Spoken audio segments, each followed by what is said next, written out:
소통을 안 해요. 2년이 넘도록 간담회 한번 안 하고. 창작자의 창의성이 긍정적인 영향을 주지는 않는 걸로 그래서 어떻게 도와줄 거냐. 거친 역할은 제가 하고 따뜻한 세상을 이제. 지금부터는 분위기를 조금 업시켜서 프로그램 속 코너 예술인 감성 테스트를 시작해 보겠습니다. 사실 이거 제가 야심작으로 준비한 거거든요. 워낙 유명한 분이시다 보니까 예술적 감성도 남다르실 것 같아서 너무 준비를 어렵지 않게. 했습니다. 짧게 답해 주세요. 자, 1번입니다. 세종에서 느낀 감정을 색으로 표현한다면 어떤 색이 가장 잘 어울릴까요? 저는 일단 그린 녹지 때문에? 녹지하고 금강의 이제 푸른 물결, 네. 또 강을 둘러싼 뭐 크고 작은 수변 산들, 공간이 아름답죠. 네. 그린으로 가야죠. 환경 도시로. 네, 저는 네. 일단 아직 하얀 도화지에 도화지. 예, 스케치가 조금 되어 있는 정도 생각이 들어요. 그래서 거기에 이제 녹색을 칠하셔도 되고, 네, 그래서 아직 희색- 채워나갈 색이 희색 건물. 많다는. 회색 건물 아직 스케치가 되어 있어서, 네, 거기에 그것도 이제 맞네요. 네. 맞습니다. 자, 두 번째 질문입니다. 세종시의 한 공간을 예술 작품으로 재탄생시킨다면 어떤 공간이 가장 먼저 떠오르실까요? 저는 세종 호수공원에 이제 자주 가지만 그 호수공원이 가지고 있는 여러 가지 상징성이 있는 것 같아요. 세종시의 우리 이제 시인 성배순 시인께서는 그 탐이라는 주제로 탐 한 글자거든요. 네. 그게 호수공원을 배경으로 글을 썼어요. 어린이들 그 구연동화로도 발표를 했는데 커다란 인공 호수잖아요. 네. 인공 호수가 개발되기 전에는 거기가 뭐 금개구리가 살고 노랑구리 저새가 네. 날아오고 그런 것이었는데 그런 개발과 보존에 공존하는 그런 의미에서 호수공원을 가지고 그렇게 했으면 좋지 않겠는가. 저는 조치원을 네. 어디 한 공간들을 좀 생각을 해서 지금 잘 하고 있는 네. 거긴 한데 문화정원이라든지 청자장이라든지 이제 새로 그 근대 그 유산들을 재개발한 네. 공간들을 좀 한번 소재로 삼아서 작업을 해보고 싶은 생각은 했었습니다. 네, 그래서 그러면 세종시의 가장 예술적인 순간을 하나만 꼽으신다면 뭐가 있을까요? 전월산 정상에서 금강을 내려다보면 물론 석양도 굉장히 아름답고 저녁 노을 금강의 물결을 보면은 달빛에 비친 물결을 보면은 오, 되게 시적인데요. 달빛이 굴러간다. 네. 그래서 전월산이에요. 불을 전 네. 달월. 오. 네. 예. 그래서 밤에 네.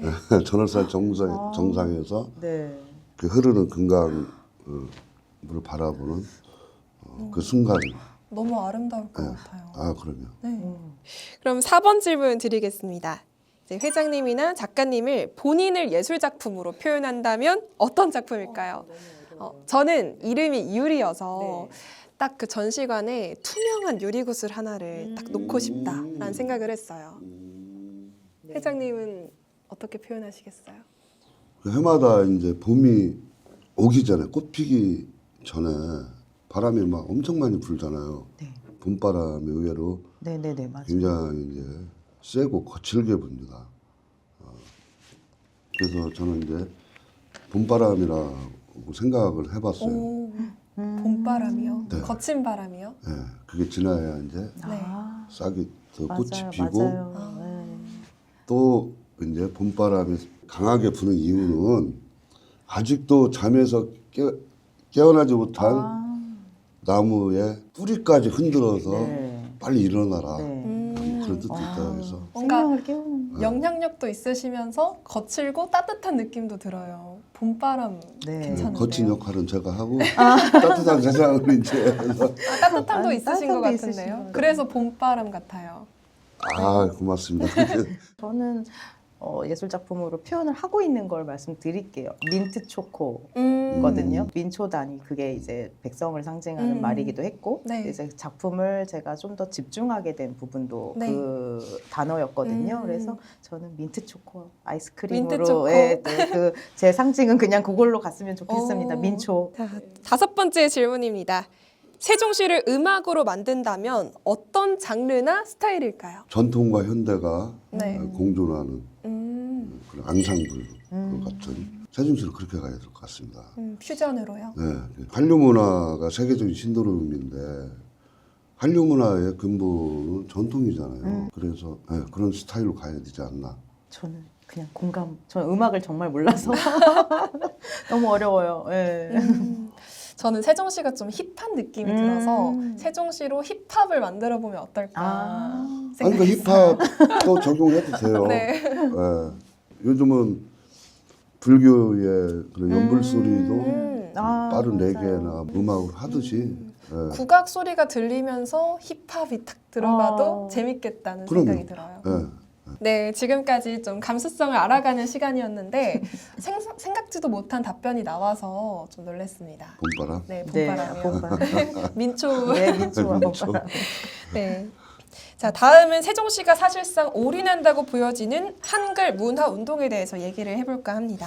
작가님이 하실 말씀이 많으실 것 같아요. 2023년에 한글 관련해서 특별기획전도 같이 협력으로 진행을 했었고 그때 민초단을 만들었던 그러니까 민초 네. 아이스크림을 만들었었는데요. 지역 정체성과 상생하는 지역 예술인이 되게 중요하거든요. 그 활동들이. 그래서 세종시 역시 시민들의 문화예술 향유에 큰 영향을 주는 게 지역 예술가들이고요. 네. 그래서 그 한글은 또 민족 정체성의 뿌리라고 할 수 있는 언어잖아요. 그래서 더 의미가 큰 것 같은데 이런 부분들을 이제 지역 예술인들을 통해서 해야 되는 건 맞아요. 근데 네. 사실 근데 특정 주제에 제한을 두는 거는 이제 창작자의 창의성이 조금 이제 좀 긍정적인 영향을 주지는 않는 걸로 생각이 들거든요. 네. 그리고 특별기획전 같은 경우도 자기가 하던 작업이 아닌 거에 맞춰지지 않으면 사실 거기에 참여를 할 수가 없거든요. 그러니까 네. 본인의 작업이 아닌 거를 강요하는 일이 될 수도 있어요. 그래서 한글을 주제로 작업하지 않는 작가님들이 오히려 좀 더 많으신 걸로 알고 있거든요. 뭐 크게 인간, 뭐 생명, 삶, 사랑, 뭐 여러 가지 주제들이 있고 자기 개인적인 철학으로 작업을 하시는 분들이 또 계시거든요. 네. 그래서 예술가들도 행정적 지원을 위해서 의도적으로 그 주제에 맞춰서 작업을 해서도 안 되거든요. 그래서 굉장히 어려운 건데 네. 한글하고 본인의 작업의 균형을 찾아야 될 것 같아요. 어려운 부분이죠. 사실 안 하던 분들이 그걸 또 해야 되나 이렇게 생각도 들 수도 있고 오히려 역으로 기피하는 분들도 있거든요. 그래서 같이 그냥 스스로의 작업에 한글에 대해서 연구를 좀 더 하면서 네. 왜 한글이 가지고 있는 이야기가 많잖아요. 그래서 그런 걸 이제 문자를 벗어난 이야기를 좀 이미지적으로 네. 풀어나가는 작업이 좀 과정이 틀에 있어야 얽매이지 네, 않으면서. 그쵸. 그래서 그렇게 가야 되지 않을까라는 생각이 들었습니다. 네. 네, 제가 근데 작가님의 영상을 좀 찾아봤거든요. 아, 제가 근데 영상 네. 인터뷰 영상이나 이런 걸 찾아봤는데 항상 뭐 창작자의 자유 네. 그리고 또 그걸 느끼는 사람들의 자유를 굉장히 중요하게 네. 생각하시는 것 같아요. 어떻게 보면 미술 교육의 발전 방향하고도 맞아요. 왜냐하면 네. 감상자에게 그 감상법을 좀 교육하기 시작했거든요. 미술 교육에서도. 그래서 그러면 그 작가의 창작을 어떻게 감상하느냐, 서로 소통, 관계가 어떻게 되느냐 이해하는 과정. 그러니까 작가도 감상자를 염두하면서도 자유를 잃지 않아야 되고, 네. 예, 감상하는 사람도 창작자의 그 창작 의지 막 이런 거를 조금 이제 자신이 기준을 버리고 감상을 해주고 약간 그런 부분들을 좀 중요하게 생각을 해요. 예. 네. 한글 문화 도시로서의 세종 어떻게 생각하시나요? 사실은 이제 그 세종이라는 그 명칭 때문에 이제 한글이 이렇게 매칭을 시키는 것 같은데 네.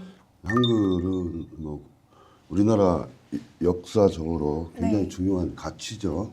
좀 예술가들이 그거를 이제 응용한 다양한 표현들, 일상에서 또 적용될 수 있는 한글 굿즈 같은 것을 개발해서 그거는 이제 문화 관광으로도 연결이 되잖아요. 네. 예.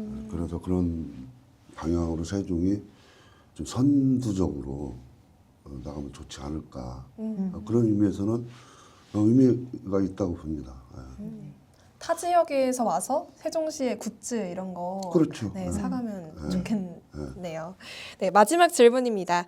세종시 예술인들의 창작 공연이 부족하다는 의견이 많습니다. 수준을 향상시키려면 무대가 아무래도 필요하고요. 창작 공연 어떻게 풀 수 있을까요? 그거는 이제 예술가들이 스스로 고민하고 발굴하고 해서 작품을 만들어내야죠. 외부 여건의 문제는 두 번째인 것 같고 네. 정말 그런 열정, 그런 자기 개발 이런 게 이제 우선적으로 돼야 되고 그 다음에 필요한 게 이제 지방 정부나 기관이나 국가에서 그런 걸 이제 어떻게 도와줄 거냐. 네. 요즘은 이제 AI 인공 시대까지 왔잖아요. 예술도 비약적으로 디지털과 아날로그 결합이라든지 전통과 현대의 만남이라든지 이제 그런 거는 작가들이 할 수 있는 또 한계도 있어요. 그런 이제 제도적 시스템 아까 이제 얘기한 이제 하드웨어를 비롯한 그런 여건 조성 그런 것을 이제 기관들이 문화재단이나 행정기관에서 해줘야죠. 좀 자유롭게 펼칠 수 있도록 기반이 네, 마련되면 좋겠습니다. 세종 국립극장 관련해서 연구를 좀 도와드린 적이 있거든요. 그래서 그런 연구를 진행한 것도 있고 장충동에 있는 국립극장 같은 경우는 국립창극단, 국립무용단, 국립국악관현악단이거든요. 그래서 그런 식으로 세종시도 시립예술단을 만들어줘서 그걸 좀 유지를 할 수 있으면 창작을 정기적으로 주기적으로 할 수 있는 환경이 되지 않을까. 창작 공연이 그런 생각을 좀 했었거든요. 그래서 그게 그 창작을 위한 환경을 만들어주는 거, 열정을 가지고 있는 예술가들을 네. 예, 그런 기관에서 맞습니다. 예, 활용을 해주면 좋겠다라는 거죠. 좋은 방침인 것 같아요. 네, 네, 마지막으로 세종시 발전을 위해서 한 말씀 부탁드립니다. 수도 완성의 궁극적인 힘은 동력은 문화수도입니다. 행정수도로 가기 위해서라도 문화를 앞세워. 자꾸 이제 기관이나 재단을 부정적으로만 말씀드려서 죄송하긴 한데 교감이나 네. 그런 소통을 안 해요. 2년이 넘도록 간담회 한 번 안 하고 현장 예술인들하고 자주 만나야 되거든요. 지금 예술가들은 이제 생존과의 투쟁이거든요. 외국에서 유학을 갔다 와도 네.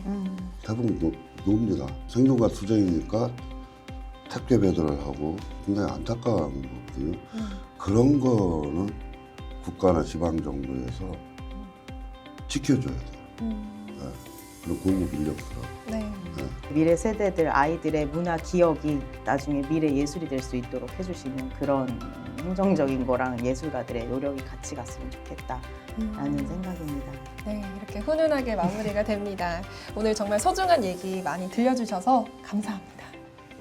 네, 그리고 우리 뉴스앤톡 시청자 여러분도 세종시 문화예술의 현 주소와 새로운 면모를 알게 되셨길 바랍니다. 자, 오늘의 인터뷰 톡톡은 여기서 마치겠습니다. 뉴스앤톡 파이팅! 안녕! 고맙습니다.